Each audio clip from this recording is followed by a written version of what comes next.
Welcome back to our channel. In today's video, we're diving into a very important health topic, chronic obstructive pulmonary disease, commonly known as COPD. We'll explore what COPD is, its major causes, symptoms, stages, diagnosis, treatment options, and essential prevention tips.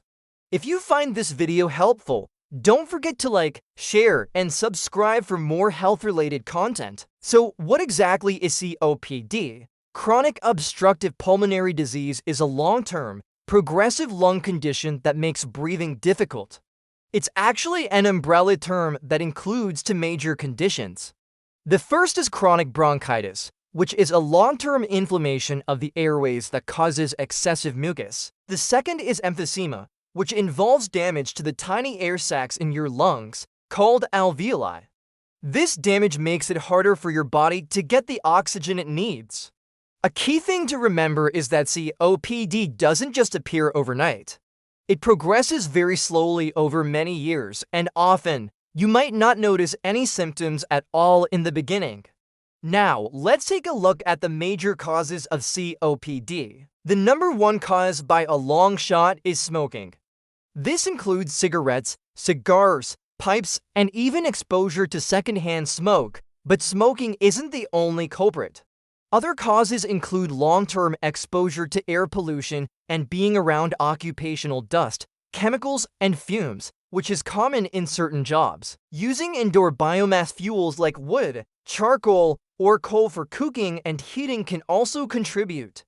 There are also genetic factors to consider, especially a condition called alpha-1 antitrypsin deficiency.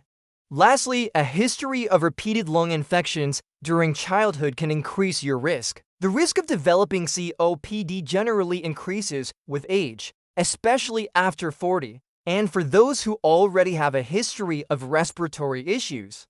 So, what are the symptoms of COPD? They tend to appear slowly and gradually become more persistent. The most common signs include shortness of breath, especially when you're active, a chronic cough that just won't go away, and producing excess mucus or phlegm. You might also experience wheezing, frequent lung infections, and a general feeling of fatigue or tiredness. Some people feel a tightness in their chest as well. In the later, more advanced stages, the symptoms can become much more severe. This can look like rapid breathing, unexplained weight loss, and swelling in the legs or ankles. A very serious sign is a bluish tint to your lips or fingernails, which is called cyanosis. Ignoring these symptoms can lead to dangerous flare-ups, which are known as exacerbations, where your symptoms suddenly get much worse. Doctors classify COPD into four stages based on lung function tests. Stage 1 is mild, where you might have an occasional cough and slight breathlessness.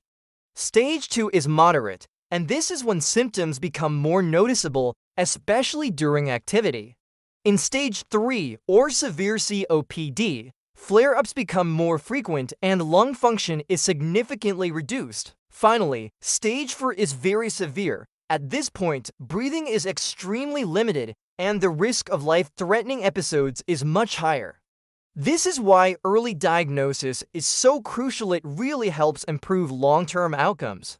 So how do doctors detect COPD? They use several methods to get a clear diagnosis. The most important test is called spirometry. It's a simple breathing test that measures how well your lungs are working. A chest X-ray can be used to check for visible damage to the lungs. For more detailed images, a doctor might order a CT scan.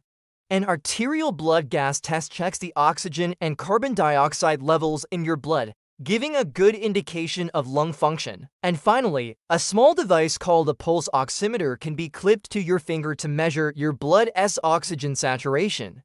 If you have any risk factors or are experiencing symptoms, it's so important to consult a doctor early. Although COPD cannot be fully cured, the good news is that it can be managed effectively. Treatment often starts with medications. Bronchodilators are common. They relax the muscles around your airways to make breathing easier. Inhaled corticosteroids can be used to reduce inflammation. Often, doctors prescribe combination inhalers. During flare-ups, antibiotics might be needed to treat infections. Lifestyle treatments are just as important. If you smoke, quitting immediately is the single best thing you can do. Regular exercise and specific breathing techniques can strengthen your respiratory muscles. Eating a healthy, balanced diet provides your body with the fuel it needs. And staying up to date with flu and pneumonia vaccines helps prevent infections that can worsen COPD. For more advanced cases, treatments might include pulmonary rehabilitation, oxygen therapy if your blood oxygen is low, and in very rare cases, lung surgery or even a lung transplant. The main goal of all these treatments is to help you breathe better and improve your overall quality of life. Finally, let's talk about prevention. To reduce your risk of developing COPD, the most important step is to avoid smoking and secondhand smoke. If your job exposes you to dust, fumes, or pollutants, always use protective masks and ensure good ventilation. Maintaining proper ventilation in your home is also a great idea. And, of course, getting regular health checkups can help catch any issues early. COPD is largely preventable, and managing it early can save lives. Thanks so much for watching. If you learned something new today, please give this video a like, share it with someone who might find it useful, and subscribe for more health education content. Have any questions? Drop them in the comments below. We'd love to help. Stay healthy, and we'll see you in the next video.